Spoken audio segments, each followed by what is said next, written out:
Sunday అయినా ఇతర కార్యక్రమాలున్నా Hyderabad runners organise చేసిన ఈవెంట్లో రాష్ట్ర ప్రభుత్వ అధినేతగా ముఖ్యమంత్రిగా ఈ కార్యక్రమంలో పాల్గొనడం ద్వారా తెలంగాణ రాష్ట్రంలో ఉన్న యువతకు ఒక సందేశాన్ని పంపాలని ఈరోజు నా సహచర మంత్రి ప్రభుత్వ భాగస్వాములందరినీ కూడా తీసుకొని కార్యక్రమంలో పాల్గొనడం జరిగింది.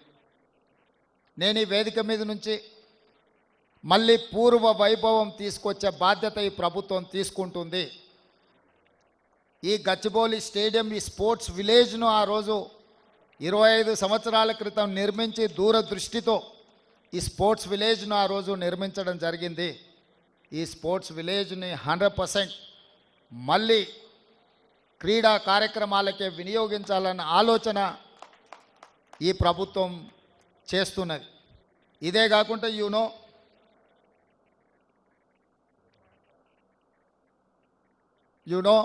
మొన్నటి ఒలింపిక్స్లో మనం అంత గొప్పగా పర్ఫామ్ చేయలేకపోయినాం. మళ్ళీ 2028లో ఒలింపిక్స్లో తెలంగాణ రాష్ట్రం నుంచే అత్యధికంగా మెడల్స్ సాధించాలన్న లక్ష్యంతో ఈరోజు తెలంగాణ రాష్ట్రం క్రీడల్ని ప్రోత్సహించాలన్న ఆలోచన చేసి ఈ మధ్యకాలంలోనే స్కిల్ ఇంప్రూవ్మెంట్ చేయాలి, డిగ్రీ పట్టాలు పొందితే ఉద్యోగాలు రావన్న ఆలోచనతోని యంగ్ ఇండియా స్కిల్స్ యూనివర్సిటీని తెలంగాణ రాష్ట్ర ప్రభుత్వం ప్రారంభించింది. అదే కోణంలో లాస్ట్ వీక్ నేను సౌత్ కొరియాని విజిట్ చేయడం జరిగింది. సౌత్ కొరియన్ స్పోర్ట్స్ యూనివర్సిటీని పర్సనల్గా నేను విజిట్ చేసి అక్కడ ఆర్చరీలో 3 గోల్డ్ మెడల్స్ సాధించిన ఒక గర్ల్ని కలిసి అక్కడ యూనివర్సిటీ మేనేజ్మెంట్తో మాట్లాడి ఒక స్పోర్ట్స్ని తెలంగాణ రాష్ట్రంలో మేము అభివృద్ధి చెయ్యాలి అంటే వాళ్ళ సహకారం ఉండాలి అని చెప్పి సౌత్ కొరియన్ స్పోర్ట్స్ యూనివర్సిటీతో కూడా ఒక ఒప్పందానికి ఒక అవగాహనకు రావడం జరిగింది. అందులో భాగంగానే ఈ వేదిక మీద నుంచి సగర్వంగా ప్రకటిస్తున్న మీ అందరి ఆలోచనలను దృష్టిలో పెట్టుకొని యంగ్ ఇండియా స్పోర్ట్స్ యూనివర్సిటీని తెలంగాణ రాష్ట్రంలో నెక్స్ట్ అకాడమిక్ ఇయర్లో స్టార్ట్ చేసి ఈ రాష్ట్రంలో గ్రామీణ ప్రాంతాలలో, మారుమూల ప్రాంతాలలో ఉండే క్రీడాకారులను ప్రోత్సహించాలన్న ఆలోచన. అదేవిధంగా నిన్న నేను ఢిల్లీలో స్పోర్ట్స్ మినిస్టర్ని కలవడం జరిగింది. వారికి విజ్ఞప్తి చేసిన రాబోయే ఖేల్ ఇండియా స్పోర్ట్స్ కానీ నేషనల్ ఈవెంట్స్ని తెలంగాణ రాష్ట్రానికి ఇవ్వండి, అద్భుతంగా మేము నిర్వహిస్తాం, మా దగ్గర ఇన్ఫ్రాస్ట్రక్చర్ ఉన్నదని కూడా యూనియన్ మినిస్టర్కి నేను కలిసి రిప్రజెంటేషన్ ఇవ్వడం జరిగింది. ఇదే కాకుండా 2036లో ఒలింపిక్ గేమ్స్ని ఇండియా ఆర్గనైజ్ చేయాలని ప్రధానమంత్రి గారు ఏదైతే ఆలోచన చేస్తున్నారో ఆ ఒలింపిక్ గేమ్స్ని హైదరాబాద్ వేదికగా మేము నిర్వహిస్తాము, తెలంగాణ రాష్ట్రానికి అవకాశం ఇవ్వండి, ఇంటర్నేషనల్ స్టాండర్డ్ స్టేడియంస్ని అన్నిటిని కూడా ఇన్ఫ్రాస్ట్రక్చర్ తెలంగాణ రాష్ట్ర ప్రభుత్వం క్రియేట్ చేస్తుంది. తెలంగాణ రాష్ట్ర ప్రభుత్వం ఆ వసతులను అన్నిటిని కూడా ఇప్పటి నుంచే ప్రణాళికబద్ధంగా అభివృద్ధి చేస్తామని చెప్పి మేము వారికి చెప్పడం జరిగింది.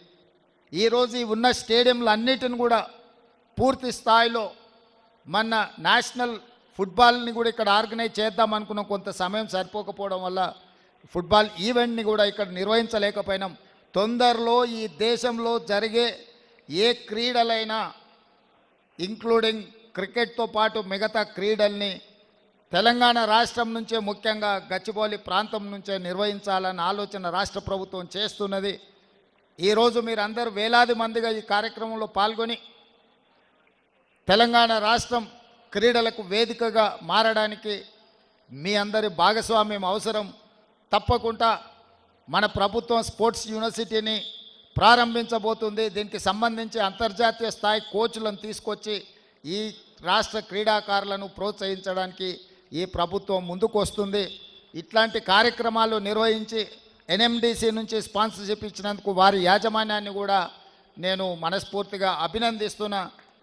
Just I wanted to share with you, Hyderabad is the place for sports and games.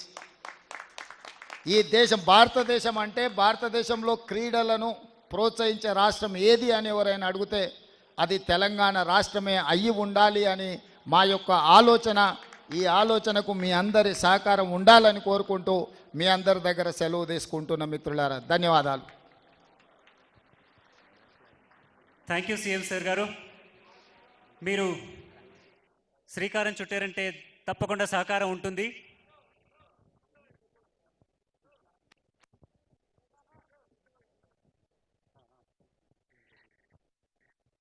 CM sir చేతుల మీద ఎస్పి చక్రవర్తి గారికి మెడల్ అందజేస్తున్నారు. ఇవాళ చక్రవర్తి గారు హాఫ్ మ్యారథాన్లో 2 గంటల 30 సెకండ్స్లో పరిగెత్తి 2 అవర్స్ అండర్ 2 అవర్స్ పరిగెత్తి ఇవాళ కంప్లీట్ చేశారు. అలాగే ఇప్పుడు గచ్చిబౌలి స్టేడియంలో లోకల్ టాలెంట్ని కూడా ప్రోత్సహించడానికి సీఎం సార్ని